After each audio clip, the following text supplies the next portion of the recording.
หนี้ติดศีลไปกลับมาก็เป็นหนี้เป็นศีลอันนี้คือความจริงทุกวันที่ลุงพูดนี่เป็นความจริงลุงสอบสวนมาทุกวันทุกคนทุกปากที่ลุงคุยมาเป็นแสนทุกวันการพัวพันถามมาความจริงเป็นเสียงเดียวกันยากจนเพราะรัฐบาลไม่ให้การทำรัฐบาลไม่ให้ความดูแลรัฐบาลให้ต่างชาติมาเอาประโยชน์คนลาวไม่มีสิทธิ์เอารัฐบาลขายชาติขายแผ่นดินให้คนต่างชาติไปหมดแล้วคนลาวอ้าปากไม่ได้นายทองรุ่นว่าต้องเป็นปากเป็นเสียงนำกันพวกบรรดาทานผู้แทนราษฎรแล้วกับประชาชนเป็นนักข่าวสอบสวนนำกันแต่ออกมาว่าปั๊บหาเรื่องจับทันทีบักทองรุ่นก็ได้แต่ขี้ปากเนาปากเหม็น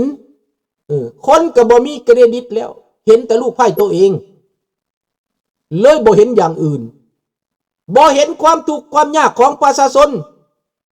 บ่เห็นความจริงคิดว่าแต่ตัวเองผลักตัวเองมีอำนาจยึดอำนาจมาได้ญาติแยงมาได้ม.117สหประชาชาติเขาก็ประกาศแล้วเขาประนามแล้วอ่ะเขาประนามแล้วเขาบอกละเมิดสิทธิมนุษย์ให้เจ้ายุติม.117น่ะบ่มีหยังกฎหมายโจรลูกหลานมันเป็นกฎหมายโจรมันบ่แม่นกฎหมายของรัฐของหลวงอีหยังของโจรเห็นบ่ล่ะเรื่องของมันก็เป็นแบบนี้พี่น้องถ้าคนลาวทั้งประเทศถ้าคนลาวทั้งโลกเดี๋ยวนี้มันขายตองแล้วบ่รู้แล้วก็บ่ฮู้แล้วแต่มันสิขายหยังก็อย่ามันบ่ขายก็ตามสันดานมันนิสัยสันดานมันบ่ให้ผู้อื่นมันบ่ให้ผู้ใดมันคิดว่ามันคุมอำนาจผู้เดียวชาตินี้ต้องมันเป็นผู้กำกับสบายดีวอนในชาตินี้เกิดมามันคุมอำนาจข้าพเจ้าว่ามื้อหนึ่งมึงตายไปตายแบบบักจุมมารีนั่นนะตายแบบบักคำไตนั่นนะตายแบบบักนูหักนั่นนะตายแบบบักไก่สอนนั่นนะชั่วยังไปนำได้แน่มีแต่ความชั่วความเลวฝากไว้ประวัติศาสตร์เขียนไว้50 ปีที่พวกนี้กำอำนาจแม่นคนเลวทั้งบัดประวัติศาสตร์จำไว้ให้ดีประกาศให้โลกรู้ความชั่วความเลวมาจากลัทธิคอมมิวนิสต์ลาวแดงพวกขายชาติก็เป็นลัทธิมันคอมมิวนิสต์ลาวแดงลูกหลานจดจำเอาไว้บันทึกเอาไว้เขียนประวัติศาสตร์อันมืดมนที่สุดเขียนประวัติศาสตร์ที่ดำที่สุดคือในลัทธิระบอบลาวแดง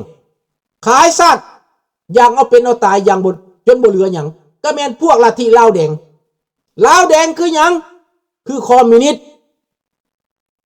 มือก่อนก็เว้าไปแล้วลูกหลานลาวเถียงกันถามว่าทุกเจ้าอันกาเกี่ยวกับค้อนตีนี่มันมาแต่ไสผู้หนึ่งก็ตอบว่าทุ่งผักทุ่งผักเฮานี่แหละผักของเฮานี่แหละอันนี้เครื่องหมายสัญลักษณ์ผักเฮาว่าซั่นตอบแบบเดียวกันก็เป็นร้อยผู้ใดก็ตอบแบบเดียวกันเบิดข้าพเจ้าเขาไปจอบบึงข้าพเจ้าเลยไปตอบในคำว่าของคน100 คนนั้นลูกเอ้ยหลานเอ้ยอันนี้บ่แม่นทุ่งผักลาวแดงเจ้าเด้อลาวแดงเจ้าเป็นหุ่นเซิร์ชเขาสร้างขึ้นมาเขาเบี้ยวขึ้นมาเขาประกอบขึ้นมาเป็นหมาพานเป็นหุ่นเชิดโอ้ยอีตาเท่านี้ช่างมาว่าเฮาเป็นหุ่นเชิดมันบ่ฮู้จักคนว่าความว่าหุ่นเชิดมันบ่ฮู้จักคนว่าพับแพทมาริโอเน็ตมันบ่ฮู้มันบ่ฮู้มันบ่ฮู้จักเลยข้าพเจ้าก็เลยอธิบายไปอีกหลานเอ้ยอันนี้แม่นสัญลักษณ์ของสหภาพโซเวียตสร้างขึ้นมาโดยคาร์ลมาร์กเลนินพวกนี้สร้างขึ้นมาพวกกรรมบาลของสหภาพโซเวียตเดี๋ยวนี้มันล่มสลายตายไปแล้วในโซเวียตเขาบ่ได้เอาตุกติดเป็นทางการแล้วเขาปลดลงเขาบ่ได้เอามี เขาเปลี่ยนทุ่งเป็นรัสเซียไปแล้วพวกเจ้ายังบ่ตื่นยังนอนบ่ตื่นยังถือว่าของดีของที่มันล่มสลายไปแล้วสัญลักษณ์ความล่มเหลวความล่มสลายหายนะมันบ่ประสบผลสำเร็จเขาจึงหักมันทิ่มล่มมันทิ่มเหยียบมันทิ่มเขาจูดทิ่มหมดแล้วในประเทศอดีตคอมมิวนิสต์ต่างๆในสหภาพยุโรปในประเทศโปแลนด์ในยูเครนในประเทศกาซัคสถานในประเทศอุซเบกิสถานเขาจูดทิ่มหมดแล้วบ่มีเขาเปลี่ยนทุ่งชาติของเขาขึ้นมาแต่พวกลาวแดงเศษคอมมิวนิสต์สากลยังเอาขึ้นมาปกสง่าตามประเทศตามประตูต่างๆตามบ้านตามเฮือนถือว่าเป็นของดีตัวเองนี่แหละมันเสนียดจังไรมันเหตุใดพวกเจ้าลมจมผีเสนียดจังไรของบักคาร์ลมาร์กซ์ของบักเลนินผีตายเลนินเขาค้อนซับหัวกระบาลมันแตกหมดแล้วเขาไปหล่อเป็นทองหมดแล้วหุ่นเสิร์ชเลนินพวกเจ้าก็ยังเอาสัญลักษณ์มันมาไว้เยอะเขาตกใจลุงแม่นความจริงวะเอาก็แม่นละติพวกเจ้าก็ไม่เบิ่งได้ไหมมันมาแต่ไสก็โซเวียตเอามาเดี๋ยวนี้โซเวียตมันตายแล้วแต่ลาวมันบ่ยอมเสียเปรียบเอาลงตั้งแต่ก่อนมันเอาฮอดแต่กาต่างๆมันก็เอาออกอยู่กาเกี่ยวคนตีในสัญลักษณ์ของประเทศในพาสปอร์ตแต่ก่อนมีกาเกี่ยวคนตีไหนเดี๋ยวนี้มันเอาออกทีละน้อยในป้ายของประเทศเขาออกหมดแล้วแต่ว่ายังเอากาเกี่ยวคนตีติดแปะบักคอมมิวนิสต์เก่านะบักสอนไซบักทองลุนมันยังจงรักภักดีพอมันได้อำนาจถึงมันบ่แม่นความจริงก็ตามมันยังระลึกจารึกถึงบุญคุณของคอมมิวนิสต์สากลที่ช่วยเหลือมันอยู่ให้ปืนมันฟรีให้ทหารมันฟรีให้อำนาจมันบ่มีโอกาสวาสนาสิได้มานั่งเป็นเจ้าเป็นนายดอกถ้าบ่มีทุ่งอันนี้ถ้าบ่มีวันนั้นก็สิบ่มีวันนี้มันวะถึงสิเป็นสัญลักษณ์ที่ล้มเหลวล้มจมก็ตามเฮาได้อำนาจเฮาต้องจารึกบุญคุณตายไปแล้วเฮาก็ต้องบุญคุณมันบุญคุณของพรรคคอมมิวนิสต์สากลนี่แหละความชั่วของบักทองลุนนี่แหละความเลวของบักสอนใจได้ข่าวหนาหูว่าสิเอานางวาลีเวชพงษ์มาเป็นนายกปุ้ยได้ข่าวว่าสิเอาบักอีสังบักนุ่มมานะบักเฉลิมไซมาเป็นนายกว่าสั่นโอ้ยมึงเสียเอาหมาตัวใดมาก็คือเก่านั่นแหละหมาคอมมิวนิสต์นะจิตใจมันก็ขี้โหดสามัญเหมือนเดิมเห็นแก่ผลประโยชน์เหมือนเดิมมันไม่มีอะไรเปลี่ยนแปลง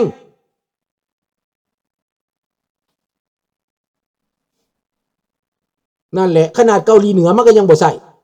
ดังนั้นพี่น้องคนไทยที่อยู่ในประเทศไทยที่ผมพูดมานี้พี่น้องเข้าใจหรือไม่เป็นความจริงหรือไม่ล่ะไปศึกษาดีนะครับศึกษาดูนะครับความปรารถนาของผมนี่คืออยากได้เสรีภาพและประชาธิปไตยอยากได้ความยุติธรรมให้พ่อแม่พี่น้องลูกหลานคนลาวที่เกิดใหม่ใหญ่รุ่นได้อยู่สงบสุขได้อยู่ดีกินดีผมไม่ได้มีความอิจฉาตาแตกอะไรทั้งสิ้นผมมาเห็นประเทศที่เจริญแล้วผมได้เรียนรู้การเมืองในต่างประเทศได้อยู่ในต่างประเทศ30-40 ปีได้เรียนรู้ได้เข้าใจได้เห็นข่าวสารได้เห็นการเมืองได้เห็นการปกครองการบริหารประเทศของเขาผมไม่จำเป็นต้องกลับไปลาวไม่จำเป็นต้องกลับไปไทยอีกแล้วอยู่ในต่างประเทศก็มีความสุขแค่ว่าเป็นห่วงลูกหลานเป็นห่วงบ้านพี่เมืองน้องอยากกลับไปเห็นในตาว่ามันเป็นยังไงมันมีอะไรบ้างแค่นั้นตายดาบหน้าก็ดีเลยแหละแต่ต้องทำงานเพื่อแผ่นดินตอบบุญคุณแผ่นดินมาเปิดโปงความจริงให้ลูกหลานได้เข้าใจเหมือนดังเป็นคนธรรมเทศนาเหมือนดังคนที่มาพูดความการเมืองถ้าทางธรรมก็บอกไปเทศนาถ้าทางการเมืองก็บอกความจริงมาเล่าความจริงให้ฟังนะนี่แหละพี่น้องแต่ความจริงอันนี้บางคนก็ยังมืดมนบางคนก็ยังอ่านบ่ออกบางคนก็ยังมากัดมาแสะ หวังว่าสิเกิดประโยชน์ไปหับไส้ลาวแดงมาสิมากัดเฮาสิมาสร้างเรื่องเฮาสิมาตัดคลิปต่อสิมาโจมตีสิไม่ใส่ให้บอกคันนอดผิวเลยมึงด่าลงไปมึงเตียดลงไปเดี๋ยวมึงกลับกรรมเองมึงข้าพเจ้าสัตว์ไป2 มื้อนี้ในเมืองฝรั่งเศสพี่น้องนามสกุลประวงเวียงคำนี่ข้าเจ้าเดือดร้อนได้ข้าเจ้าเดือดร้อนได้พี่น้องมีแต่บักตุลอบักบ่มีนามสกุลบักบ่มีเสื้อมีชาติบักหัวเดียวกระเทียมรีบบักบ่มีพ่อมีแม่บักบ่มีตระกูลคุณชาติหมาตัวนี้บ่เป็นหยังพี่น้องเอาไว้ให้พวกไอสเตะมันแล้วบักสตีฟบักเสือพวกนี้ก็จะเจอของจริงอีกไม่นานต้องใจเย็นๆลุงสุนทราไม่ได้สนใจอะไรไม่ได้ระเคืองผิวแม้แต่น้อยไม่ได้หวั่นไหวยิ่งทำให้มีกำลังใจมากขึ้นยิ่งเห็นความจริงยิ่งเห็นโจรยิ่งเห็นหมาพานของโจรมันออกมากัดมาเห่า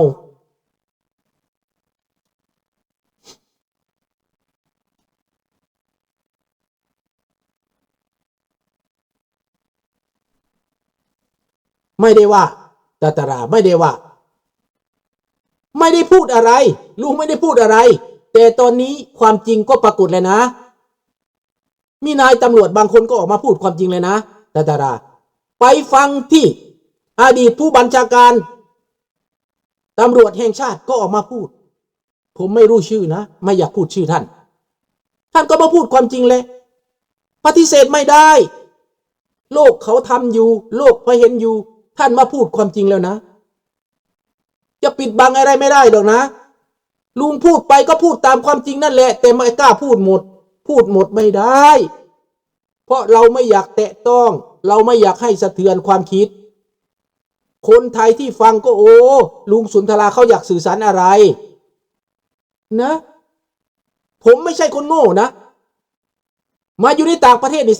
30-40 ปีเรียนนะไม่ใช่ไม่ได้เรียนนะเรียนการเมืองของต่างประเทศทุกวันแต่ผมไม่ได้มีโอกาสได้ไปเอาใบประกาศเป็นด็อกเตอร์เท่านั้น